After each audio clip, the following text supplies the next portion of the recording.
Hola a todos desde donde estén. Video de Cuba, porque lo lamentable y deprimente que está la situación allá lo merita. Muchas cosas están pasando en el Caribe, estoy consciente de eso. Y pronto hablaré de algunos de estos temas, ¿no? Sobre todo el tema de Venezuela y todo lo de Maduro, Estados Unidos, etc. Y también habrá artículos de eso. Pero primero, el tema recurrente, al menos para mí como cubano, una y otra vez, mentiras, apagones y crisis a todo nivel por parte del régimen cubano hacia el pueblo. La crisis eléctrica de Cuba ha llegado a un punto sin precedentes, donde la dictadura ha llevado al borde del colapso a la humanidad de un país entero, tratándolo como ganado de consumo. Hablé de esto en un video anterior, que la cúpula totalitarista cubana usa los apagones como medio de represión y control de la sociedad, como control y opresión a través de la miseria. Y si entran a la web, conectarán todo el rompecabezas, con el tema de Gaesa, los combos, las inversiones, etc. Ahora, hemos llegado a un punto, Cuba ha llegado a un punto, el régimen ha llegado a un punto que roza lo sádico. Vamos por parte para analizar y contar una vez más lo que sucede en Cuba, comparada su situación con países de guerra, para entender lo triste que está la situación y la gravedad del asunto y el panorama general de la isla. Se saben las causas, pero vale la pena repetirlo para que se entienda que la crisis no tiene solución. Y esto no lo digo yo, que no sé nada, no soy ingeniero eléctrico, ni mucho menos.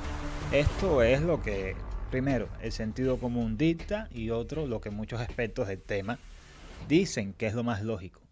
El tema de la crisis eléctrica en Cuba no tiene solución ni a corto ni a mediano plazo.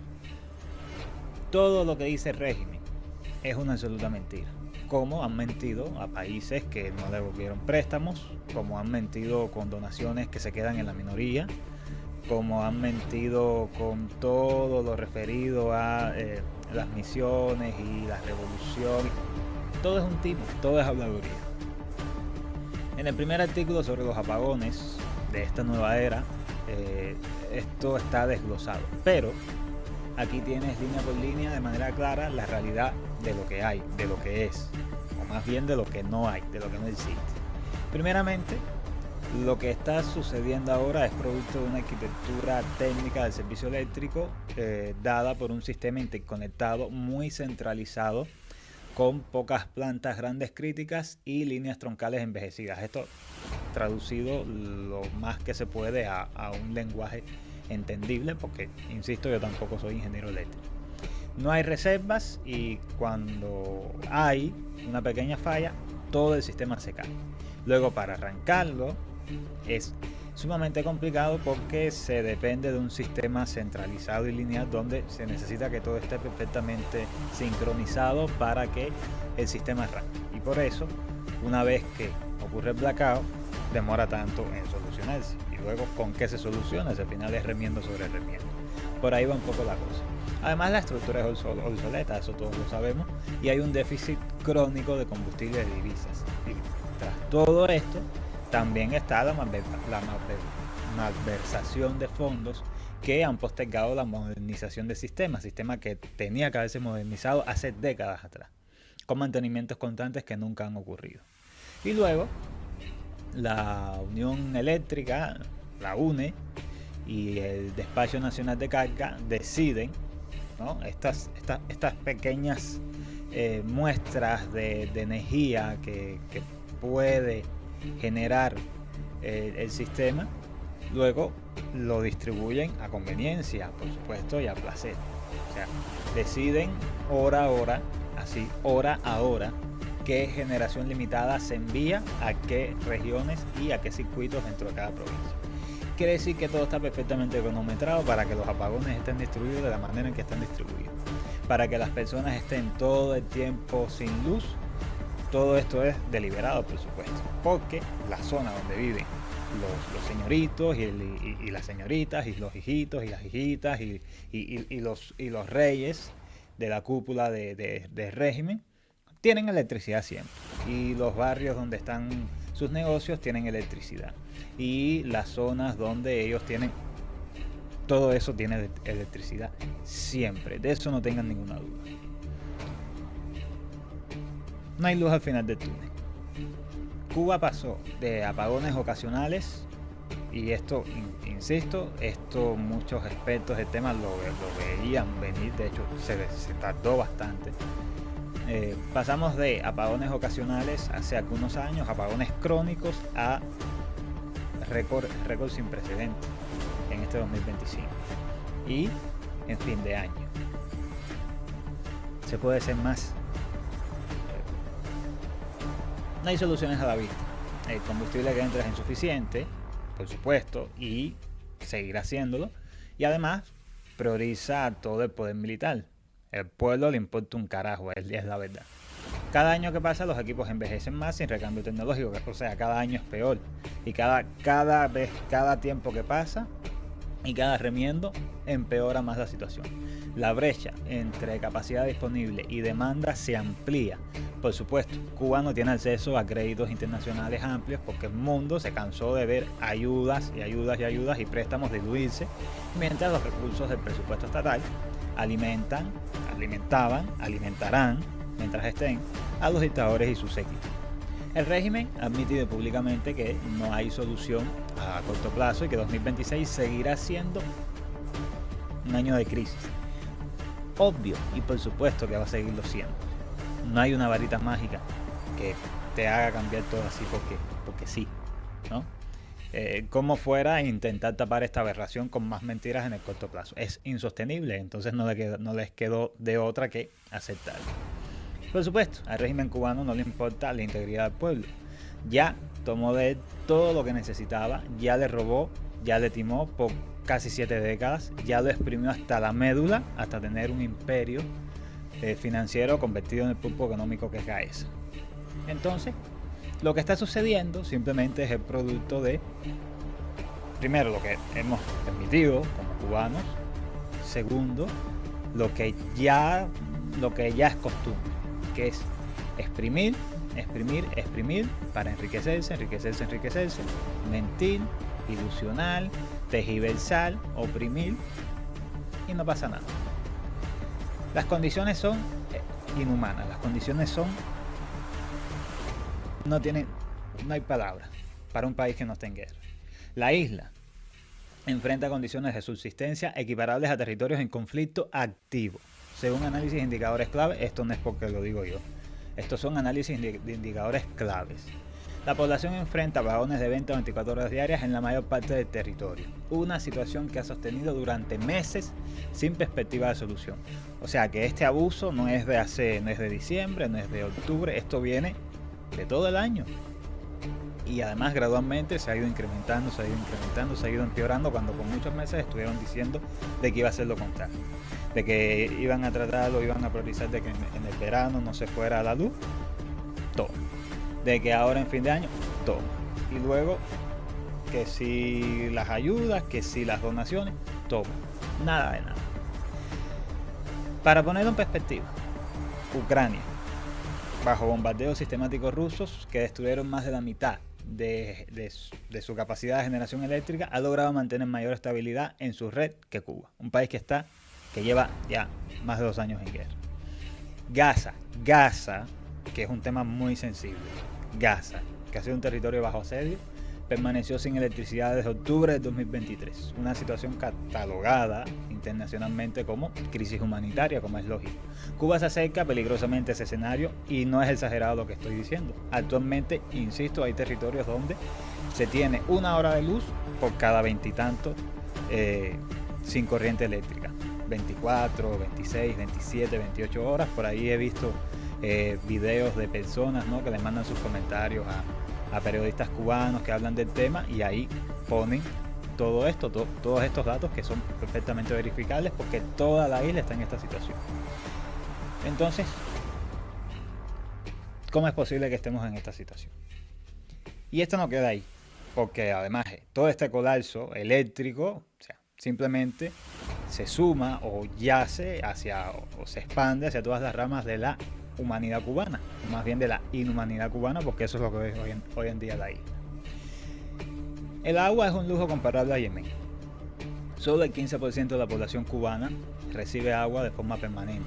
Escuchen, el 27% la recibe menos de 4 días por semana, y en algunas localidades los residentes han pasado más de un mes sin acceso al líquido vital.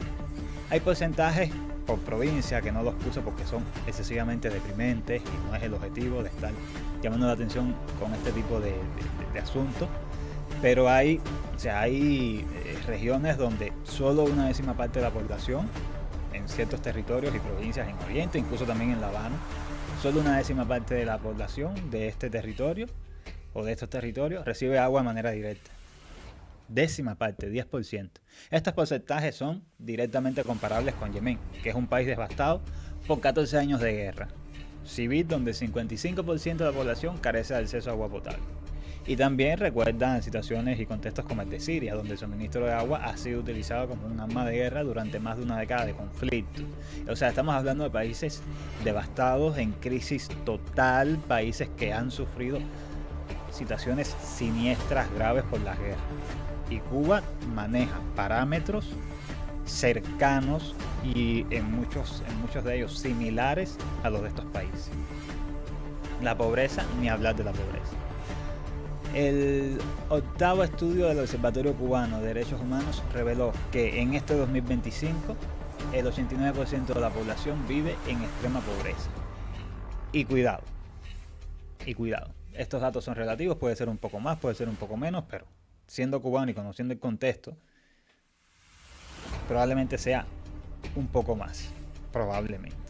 La crisis alimentaria afecta al 71% de la población como su principal preocupación, y con organizaciones documentando hambre generalizada que golpea sobre todo a mujeres y niños. También tenemos el tema ahora de la epidemia por toda la cochinada y el basurero, que ni siquiera el régimen es capaz ni siquiera de controlar la basura y de recoger la basura a la que ellos pertenecen. Y también un video de eso. Entonces todo esto ha ocasionado una epidemia de horopuche, de chikungunya y no sé cuántas cosas más.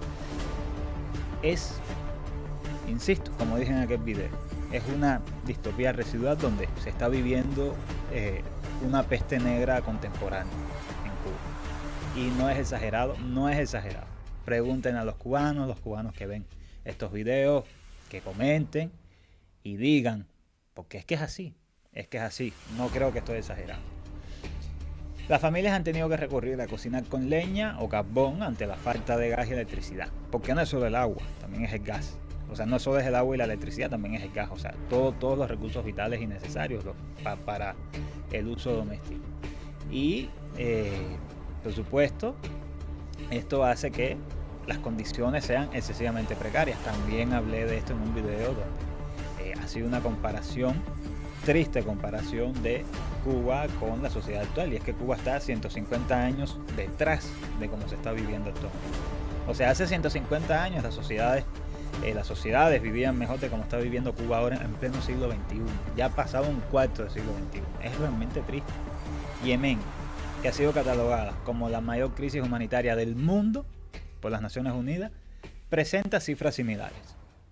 Más del 80% de su población vive en la pobreza y 17 millones enfrentan alto nivel de inseguridad alimentaria.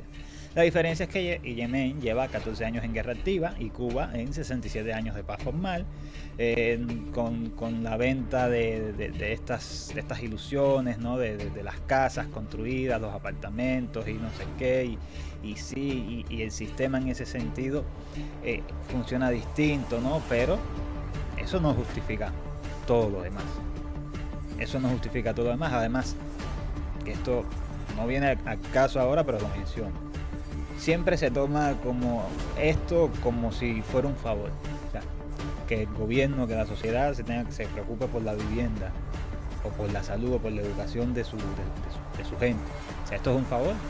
Tiene que ser así.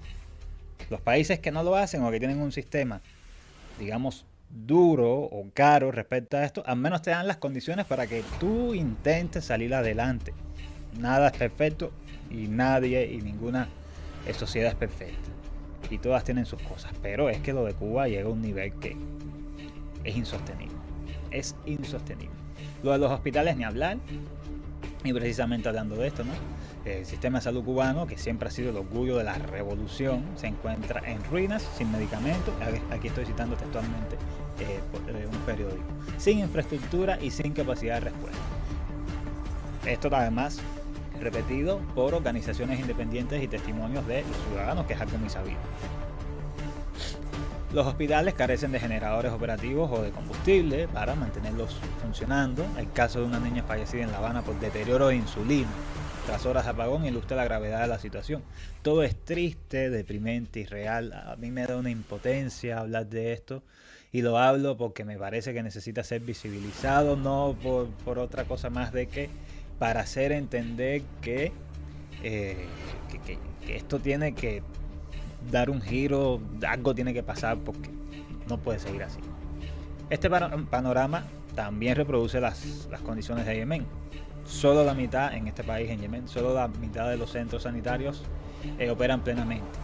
Gaza o Siria o este tipo de lugares, ¿no? Donde los hospitales han dejado de ser lugares seguros, según organizaciones internacionales. Lo mismo que en Cuba. No estamos en guerra, pero nada te garantiza que salgas de un hospital. De hecho, casi la gente prefiere quedarse en sus casas porque va a los hospitales ahora, hoy en día, y te va peor, ¿no? Varias organizaciones han comenzado a catalogar la situación como lo que realmente es, una crisis humanitaria. Hay que decirlo así. La Organización Panamericana de Salud reconoció en enero de 2025, ya tarde porque esto viene de hace años, reconoció una crisis sin precedentes debido a la convergencia de desastres, una emergencia energética y graves retos de salud pública. Nada, la crisis es porque un grupo, un puñado de personas han acabado y destrozado un país. No tiene más explicación. No tiene más explicación.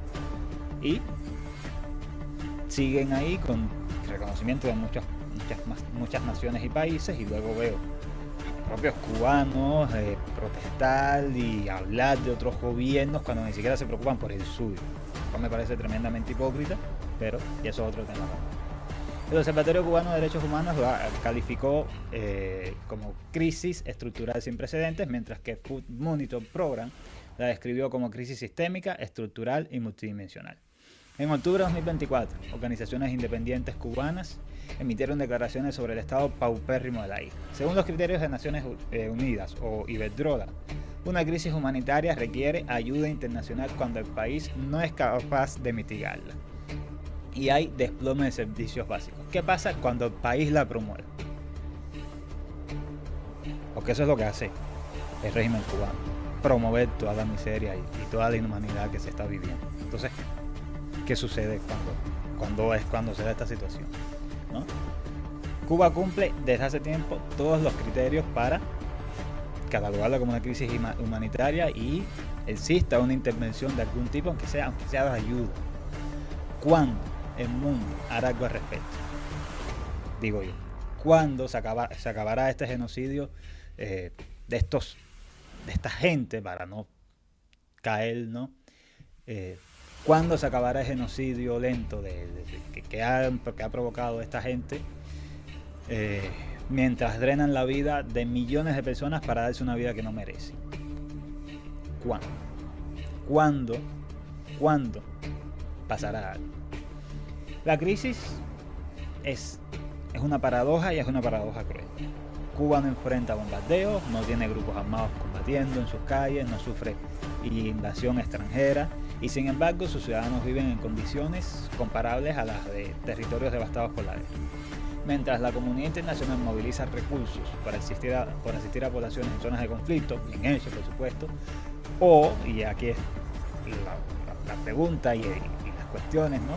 Le dedican tiempo a activistas o suizos protestando por el clima o por otro tipo de cosas. 11 millones de cubanos subsisten en condiciones que cumplirían todos los criterios para ser considerados una emergencia humanitaria. Insisto, muchos cubanos están más pendientes de lo que se mueve en las redes y de las tendencias en las redes, las tendencias globales de este activismo, antes de estar pendientes por su propio país y estar tratando de visibilizar la situación de su país para que organismos internacionales, no estoy diciendo que tomen medidas porque eso es más complejo y ya en algún momento haré un video de eso, pero que al menos hay una reacción internacional a lo que está sucediendo en Cuba, que no es una cuestión de miles o cientos de miles, es una cuestión de millones de personas. Estamos hablando de millones de personas. Entonces, nada, creo que se deben atender todas las causas, que de por sí pocas son las que se atienden, pero uno aboga por lo que sufre. Entonces, nada. ¿Cuánto tiempo más puede una población sobrevivir en condiciones de guerra sin estar en guerra? ¿Cuánto más de esto? O sea, ¿hasta cuándo? ¿Cuánto más va a soportar el cubano? Una pregunta que deberíamos hacer. Es todo por ahora y con mucha impotencia me despido. Si llegaste hasta el final del video, te mando un abrazo.